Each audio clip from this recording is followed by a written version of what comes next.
이 시간 함께 보실 하나님의 말씀은 구약성경 욥기 36장 말씀입니다. 욥기 36장 1절부터 33절까지의 말씀입니다. 우리 다 함께 말씀 교독하도록 하겠습니다. 마지막 33절에 다 함께 합독하도록 하겠습니다. 제가 먼저 1절부터 읽겠습니다. 엘리후가 말을 이어 가로되 나를 잠깐 용납하라. 내가 내게 보이리니 이는 내가 하나님을 위하여 오히려 할 말이 있음이라. 내가 먼 데서 지식을 취하고 나를 지으신 자에게 의를 돌려 보내리라.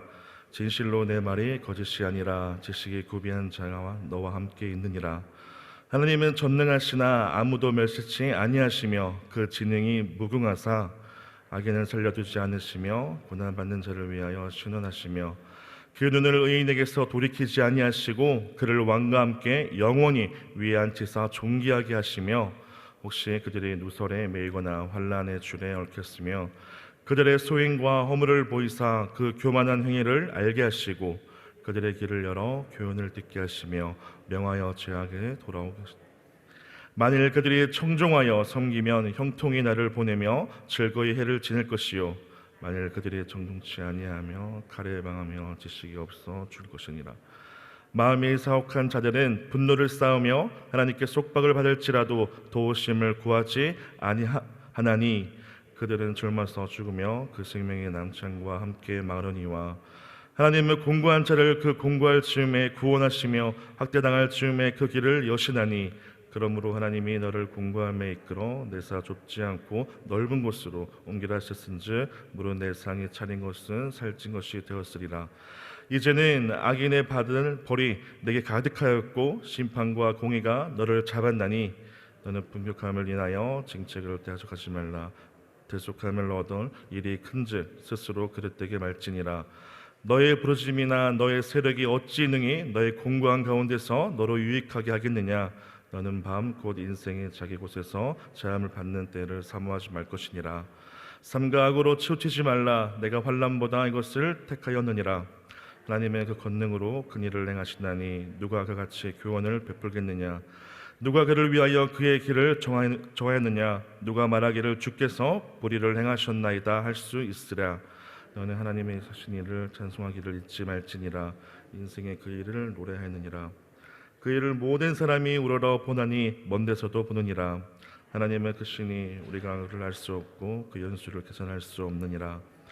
그가 물을 가늘게 이끌어 올리신즉 그것이 안개 되어 비를 이루고 공중에서 내려 사람 위에 쏟아지느니라. 구름의 페임과 그의 장막에 울리는 소리를 누가 능히 깨달으랴. 그가 번개빛으로 자기의 사면에 두르시며 바다 밑도 가리우시며 이런 것들로 만민을 징벌하시며 이런 것들로 식물을 풍비 주시느니라. 그는 번개빛으로 그 두 손을 싸시고 그것을 명하사 표대를 맞추게 하시나니 그 울리는 소리가 풍우를 표시하고 육축에까지 그 올라오는 것을 표시하느니라. 아멘. 효행복 교재 보도록 하겠습니다. 효행복 말씀 페이지 52페이지입니다. 7월 25일 월요일 욥기 36장 제목은 고난은 영적 성장의 지름길입니다. 중심 구절 말씀 함께 보도록 하겠습니다. 욥기 36장 15절 말씀 함께 읽겠습니다. 하나님은 공고한 자를 그 공고할 즈음에 구원하시며 학대당할 즈음에 그 길을 여시나니. 아멘. 본문 말씀 함께 보도록 하겠습니다. 엘리후는 욥의 세 친구들의 주장과는 달리 하나님께서 의인에게도 고난을 허락하신다는 것을 변론한다. 그리고 의인에게 고난을 주시는 목적을 크게 두 가지로 설명한다. 첫째, 하나님은 죄에 대한 징계로 의인에게 고난을 주신다. 예수님을 구세주로 믿고 영접하면 누구나 하나님의 자녀, 의인이 된다. 그러나 한 번 믿었다고 구원의 완성이 되는 것은 아니다. 계속 믿음의 경주를 하며 선한 싸움을 싸워야 한다. 그렇지 않으면 육신의 정욕, 안목의 정욕, 이생의 자랑에 빠져서 여전히 죄악에 물들기 쉽다. 그래서 알게 모르게 죄를 지으면 하나님은 고난이라는 방법을 통해서 각성하게 하시고 하나님께로 관심과 주의를 기울이게 하신다. 그리고 소행과 허물을 보이사 그 교만한 행위를 알게 하신다. 그리하여 죄악에서 돌이키도록 회개를 촉구하신다. 우리는 하나님께서 징계의 방편으로 고난을 주실 때 마음을 찢고 회개해야 한다. 둘째, 하나님은 더욱 강하고 성숙한 영적인 사람을 만들기 위한 목적으로 고난을 사용하신다. 그는 하나님께서 공고할 즈음에 구원하신다고 증거한다. 이는 하나님이 고난을 사용해서 구원하신다는 뜻이다. 이때 고난은 죄 때문에 가해지는 사랑의 매와 같은 것이 아니라 훌륭한 선수로 만들기 위해서 운동선수에게 주어지는 혹독한 훈련과 같은 고난이다. 한마디로 이러한 고난은 성숙과 성장을 위한 높은 차원의 고난이다. 엘리후는 고난의 원인이 과거가 아니라 미래라고 본 것이다. 그러므로 우리는 신실하게 살다가 겪는 고난은 더 성숙한 삶을 하기 위해서 하나님이 우리를 다루시는 손길임을 깨달아야 한다. 그러한 고난이 다가올 때 감사함으로 극복해 나가는 주의 제자가 되자. 아멘. 오늘 욥기 36장 말씀입니다. 주변에 좋은 사람들이, 또한 어떤 사람이 있는데 사람들이 많이 모여드는 사람들이 있습니다. 인기가 많고 사람을 끄는 그런 힘이 있기 때문이죠. 그런 사람들의 특징은 두루두루 그 인격이 원만하다는 데 있습니다. 도대체 저 사람은 어떤 능력이 있어서 그 주위에 좋은 사람들이 많이 모여들까? 아무리 찾아보아도 특별하거나 특출한 능력이 보이지는 않습니다.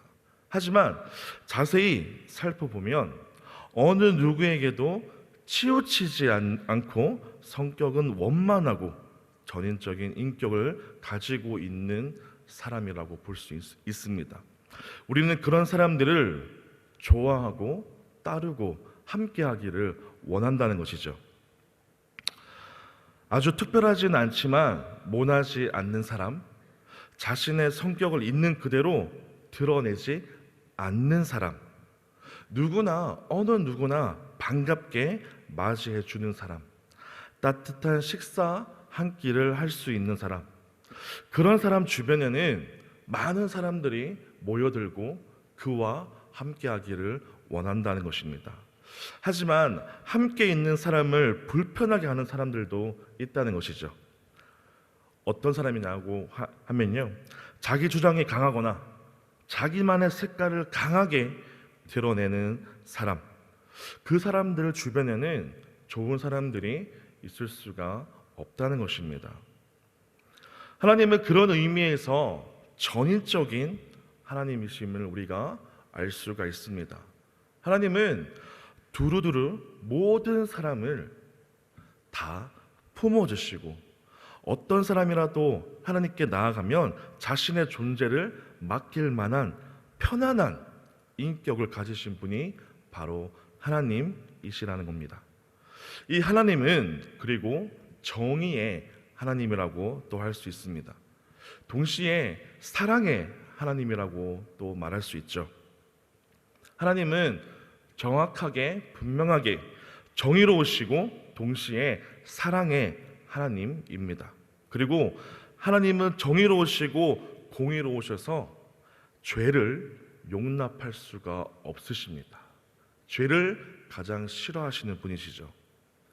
이 죄가 있다면 반드시 그 죄는 심판하고 정리하고 넘어가셔야 합니다. 하지만 동시에 하나님은 사랑이라고 말씀드렸습니다. 정의와 사랑은 특징이 있습니다. 어떤 특징이 있을까요? 정의와 사랑, 이 같은 특징은 무조건적이라는 것이 있습니다. 무조건. 이 무조건적인 정의와 무조건적인 사랑이 부딪혔는데 하나님께서 이 딜레마를 십자가에서 온전히 풀어내 주셨습니다.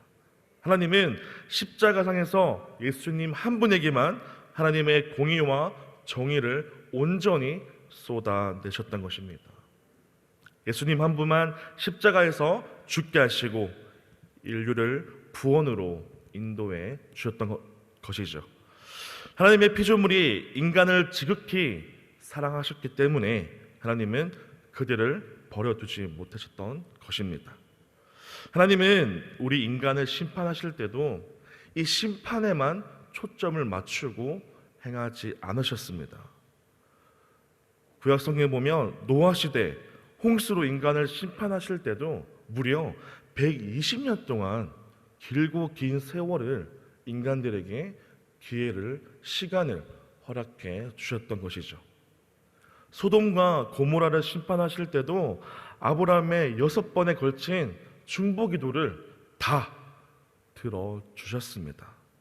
예루살렘 성이 죄악으로 관영해서 그 성을 멸하실 때도 하나님은 수많은 선지자들을 통해서 돌이키기를 촉구하셨습니다.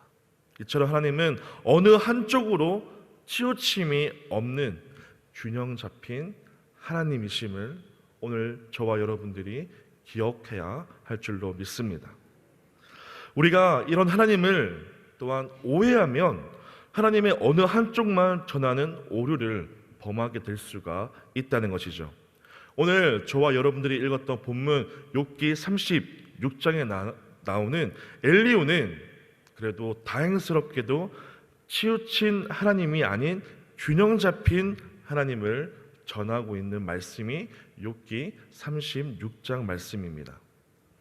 앞서 욥기 35장에서는 엘리후는 높이 계신 하나님을 증거한 내용이 있습니다. 하나님은 높이 계시니 욥이 죄를 지은들 그 영향을 받지 않으시고 하나님은 우리와 질적으로 다른 분이시기 때문에 욥의 선을 행한들 하나님께 아무 유익도 되지 않고 지금 여기서 어떤 말을 한다고 해도 하나님은 절대로 영향을 받지 않는다고 욥기 35장에 말해주고 있습니다. 그러나 우리가 하나님을 이런 식으로 이해해 버린다면 하나님을 오해하고 있는 것이죠. 그러나 다행스럽게도 오늘 말씀의 주인공 엘리후는 절반의 이해에 그치지 않고 오늘 36장 말씀을 통해서 균형 잡힌 하나님을 알려주고 있다는 것입니다. 더 나아가서 하나님은 우리 인생에 관심을 가지시고 우리가 어떤 고통 가운데 있든지 돌보시고 살피시는 분이 바로 하나님이심을 욥에게, 저와 여러분들에게 설명해 주고 있다는 것입니다. 오늘 엘리후가 지금 욥에게 이렇게 말을 전하고 있을 때 욥은 이 말을 듣고 엄청난 위로를 받았을 것입니다. 오늘 말씀 36장 5절에서 7절까지의 말씀을 제가 다시 한번 읽어드리겠습니다. 하나님은 전능하시나 아무도 멸시치 아니하시며 그 지능이 무궁하사 악인을 살려두지 않으시며 고난받는 자를 위하여 신원하시며 그 눈을 의인에게서 돌이키지 아니하시고 그를 왕과 함께 영원히 위에 앉히사 존귀하게 하시며. 하나님은 바로 이런 분이셨습니다. 욥기 35장에서 엘리후가 말했던 하나님은 존귀한 분이시나 인간의 신음에도 응답 없는 높이 계신 분이라고 말했지만 오늘 본문 36장을 통하여서 엘리후는 하나님의 이해의 지평을 넓혀서 욥에게 설명해 주고 있습니다. 이것은 고난 가운데 있는 욥에게 엄청난 위로가 될 수 있는 말씀이라는 거죠. 이어서 그는 욥을 더 위로해 주고 있는 말씀이 있습니다. 본문 말씀 15절, 16절 말씀입니다. 하나님은 공고한 자를 그 공고할 즈음에 구원하시며 학대당할 즈음에 그 길을 여시나니 그러므로 하나님이 너를 공고함에서 이끌어내사 좁지 않고 넓은 곳으로 옮기려 하셨은즉 물은 내 상에 차린 것은 살찐 것이 되었으리라. 아멘. 욥이 이 말을 듣고 얼마나 위로가 되고 얼마나 기뻤을까요? 곧 그들의 상에 기름진 것이 놓일 것이다. 하나님은 그대의 고통을 듣지 않으시는 분이 아니시고 하나님은 그대의 고통에 귀를 기울이시고 그 고통 가운데서 어려움 중에서 회복시켜 주실 것이다라고 말씀을 전하고 있는 것입니다. 이 말이 고통 가운데 있는 욥에게 얼마나 큰 위로가 되었을까요? 여러분, 사실 이 엘리후는 욥의 친구들과는 정말 질적으로 다른 모습을 보여주고 있는 사람입니다. 욥의 친구들은 인과율 오직 한 가지에만 매여 있던 사람들이었죠. 어떻게요? 정말 줄기차게 원인과 결과에만 종속된 하나님만 욥에게 선포했던 사람들이 욥의 친구들입니다. 욥의 그 친구들의 말을 듣고 계속해서 욥은 거기에 따른 반론밖에 할 수가 없었습니다. 하지만 엘리후가 계속해서 말하고 있는데 욥은 단 한 번도 엘리후에게 반론을 제기하거나 말하지 않습니다. 엘리후의 말은 들을만하고 납득되는 말이었기 때문인 것이죠. 비록 엘리후가 나이는 어리고 욥과는 관계가 없는 사람이었지만 이 엘리후가 이렇게 하나님을 전할 때 그는 귀를 기울이고 마음을 열고 듣고 있었다는 것입니다. 그렇기에 하나님의 말씀으로 들었기에 위로가 되었고 힘이 되었다는 것이죠. 전인적인 하나님을 전인적인 모습으로 전하고 있는 엘리후의 말씀을 욥은 들었던 것입니다. 이 말씀을 통해서 욥은 큰 위로와 힘과 용기를 얻게 되었다는 것입니다. 오늘 우리가 이 모습을, 이 말씀의 내용을 보면서 치우치지 않는 것이 얼마나 중요한 것인지 오늘 저와 여러분들은 깨달아야 될 줄로 믿습니다. 신앙생활도 치우치게 된다면 매우 곤란해진다는 것입니다. 말씀에만 치우쳐도 안 되고 기도에만 치우쳐도 곤란해진다는 것입니다. 말씀 읽는 것과 기도하는 것이 함께 골고루 두루두루 가야 한다는 것이죠. 온종일 기도는 간절히 더 뜨겁게 합니다. 하지만 말씀을, 성경을 읽는 것은 멀리하는 분들도 있다는 것이죠.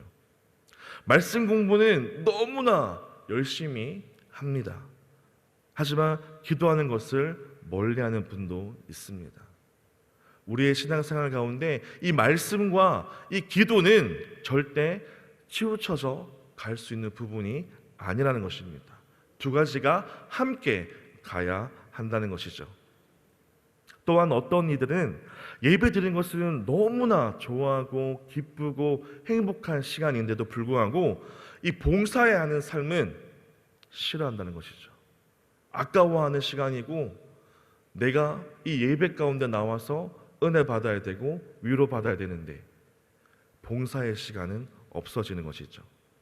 예배와 봉사, 이 섬김이 함께 가야 하는 것이 신앙생활입니다. 어떤 이는 혼자서는 절대적으로 신앙생활을 잘하는 분도 있습니다. 하지만 두 사람 이상만 모이게 되면 이 공동체, 동력하는 것이 매우 어렵고 힘든 부분도 있습니다. 혼자서도 하나님 앞에 바로 설 수 있는 믿음을 가지고 있어야 하는 것이죠. 하지만 두세 사람이 모인 이 공동체를 이루는 일에도 마음을 다하고 뜻을 다해서 함께 열심을 내야 하는 것입니다. 우리들의 신앙생활은 어느 한쪽으로 치우쳐져서는 안 된다는 것을 오늘 말씀을 통해서 저와 여러분들에게 말씀해 주고 있습니다. 우리의 신앙생활은 두 발로 함께 하나님을 향해서 걸어가야 하고 여러 사람이 함께 손을 잡고 걸어가는 것이 하나님 앞에 살아가는 귀한 신앙생활이라는 것을 여러분 기억하시고 그런 삶을 살아가는 귀한 하나님의 백성들이 되기를 간절히 소망합니다. 오늘 우리가 믿는 하나님은 분명히 높이 계시지만 작은 이 신음에도 응답하시는 낮은 곳에서 온전히 임하셔서 우리들의 소리를 들으시고 우리와 함께 하시는 하나님임을 우리는 또한 기억해야 될 줄로 믿습니다. 오늘 우리가 믿는 하나님은 공의와 정의의 하나님이시지만 사랑의 하나님이신 따뜻한 분이심을 기억해야 될 줄로 믿습니다. 그러므로 하나님을 배운 우리는 어느 곳에 치우치지 않고 두루두루 주변 여러 사람들을 모을 수 있는 훌륭한 믿음의 백성들이 되기를 간절히 소망합니다. 기도하겠습니다. 사랑의 주님, 오늘 주신 말씀을 기억하며 이 말씀대로 순종하며 살기를 원합니다. 먼저는 언제나 어디서나 우리들의 소리에 귀 기울이신 하나님을 기억하게 하여 주시옵소서. 그리고 공의의 정의의 하나님이시지만 사랑의 하나님을 우리는 분명히 기억하며 하나님의 사랑으로 살아가는 주님의 귀한 백성들이 될 수 있도록 인도하여 주시옵소서. 하나님, 오늘 말씀처럼 우리들의 삶 가운데 그리고 신앙 가운데 치우치지 않는 온전한 믿음과 생각과 마음과 결단을 허락하여 주시옵소서. 그리하여서 하나님과의 그 관계에서도 승리하며 하나님께서 원하시는 이 귀한 공동체 가운데서도 함께 사랑하며 살아가는 귀한 신앙생활 할 수 있도록 주께서 축복하시고 인도하여 주시옵소서. 하나님, 오늘 하루가 하나님을 닮아서 많은 사람들을 품어 안고 살아가는 복된 삶을 누리도록 하나님께서 인도하시고 함께하여 주시옵소서. 우리들의 삶을 주님께 온전히 맡겨드려오며 살아계신 예수님의 이름으로 기도드립니다. 아멘.